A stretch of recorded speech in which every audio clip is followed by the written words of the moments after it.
আলাইকুম। ন্যায় এবং ইনসাফ ভিত্তিক সমাজ গড়তে পারে বাংলাদেশে এরকম কোন দল আছে? জামাত ইসলামী। তো জামাত ইসলামী আমরা এবার অতীতে অনেক দল দেখেছি, আওয়ামী লীগ দেখলাম, বিএনপি দেখলাম, জাতীয় পার্টি দেখলাম। এবার আমরা জামাত ইসলামের পক্ষে যে গণজোয়ার সৃষ্টি হয়েছে, এই গণজোয়ারে আমরা ন্যায় এবং ইনসাফ ভিত্তিক সমাজ কায়েমের জন্য আমরা দাঁড়িপাল্লায় ভোট দেব। দিবেন তো ইনশাল্লাহ? ইনশাআল্লাহ। ইনশাল্লাহ। ওয়ালাইকুম আসসালাম রহমতুল্লাহ।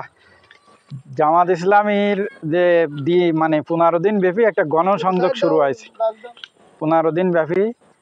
তো আমরা সেই গণসংযোগের অংশ হিসাবে আমরা প্রত্যেকটা মানুষের দ্বারে দ্বারে পরোয়ারে সালাম নিই। তো এই জন্য ন্যায় এবং ইনসাফ ভিত্তিক সমাজ যদি গড়তে হয় তাহলে কাজ করতে হবে।